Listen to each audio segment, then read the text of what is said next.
ನಮಸ್ಕಾರ, ನೀವು ನೋಡ್ತಾ ಇದ್ದೀರಾ ಶ್ರೀ ಮಾರಿಕಾಂಬಾ ಡಿಜಿಟಲ್ ಟಿವಿ. ನಾನು ಸೃಷ್ಟಿ ನಾಯ್ಕ್. ಹುಟ್ಟಿನಿಂದಲೇ ಸವಾಲುಗಳನ್ನು ಎದುರಿಸಿ ಬೆಳೆದ ಭಾರತೀಯ ಜನತಾ ಪಕ್ಷ ಹಿರಿಯರ ತ್ಯಾಗದಿಂದ ಇಂದು ವಿಶ್ವದ ಅತಿದೊಡ್ಡ ರಾಜಕೀಯ ಪಕ್ಷವಾಗಿ ಹೊರಹೊಮ್ಮಿದೆ ಎಂದು ಸಂಸದ ವಿಶ್ವೇಶ್ವರ ಹೆಗಡೆ ಕಾಗೇರಿ ಹೇಳಿದರು. ಶಿರಸಿಯಲ್ಲಿ ನಡೆದ ಕಾರ್ಯಕ್ರಮದಲ್ಲಿ ಮಾತನಾಡಿದ ಅವರು, ಕಾರ್ಯಕರ್ತರಿಗೆ ವಿಕಸಿತ ಭಾರತದ ಸಂಕಲ್ಪ ಮಾಡುವಂತೆ ಕರೆ ನೀಡಿದರು. ಶಿರಸಿಯ ದೀನದಯಾಳ್ ಸಭಾಭವನದಲ್ಲಿ ಬಿಜೆಪಿ ಸಂಸ್ಥಾಪನಾ ದಿನದ ಅಂಗವಾಗಿ ಕಾರ್ಯಕ್ರಮ ನಡೆಯಿತು. ಸಂಸದ ವಿಶ್ವೇಶ್ವರ ಹೆಗಡೆ ಕಾಗೇರಿ ಧ್ವಜಾರೋಹಣ ನೆರವೇರಿಸಿ ಮಾತನಾಡಿ,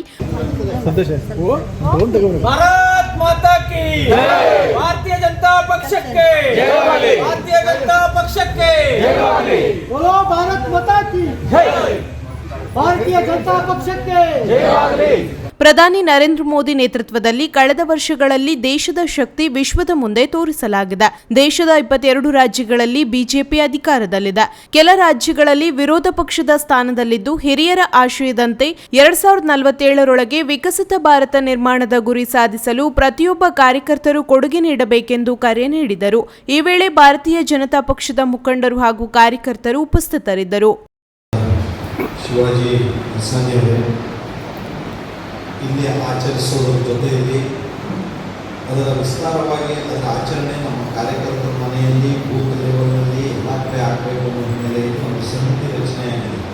ಆ ಸಮಿತಿಯ ಮುಖ್ಯಸ್ಥರಾದಂಥ ನಮ್ಮ ಹಿಂದಿನ ಪ್ರಧಾನ ಕಾರ್ಯದರ್ಶಿಗಳು ಆಗಿರುವಂಥ ನಿತೀಶ್ ಅವರೇ ಹಾಗೂ ಶೆಟ್ಟಿಯವರೇ ಮತ್ತು ಶರ್ಮಿಳಾ ಮದನ್ಗಿರಿಯವರು ಸೇರಿರುವಂಥ ನಮ್ಮ ಪಕ್ಷದ ಎಲ್ಲ ಹಿರಿಯ ಪದಾಧಿಕಾರಿಗಳೇ ಮಾತನಾಡುವ ಸ್ನೇಹಿತರು, ಇವತ್ತು ವ್ಯಕ್ತಿಯ ಜೀವನದಲ್ಲಿ 46 ವರ್ಷ ಅಂದರೆ ಸ್ವಲ್ಪ ಹೆಚ್ಚು ಕಡಿಮೆ ಅರ್ಧ ವಯಸ್ಸಾದ ಹಾಗೆ. ಆದರೆ ನಮ್ಮ ಪಕ್ಷದ ಜೀವನದಲ್ಲಿ ನಾವು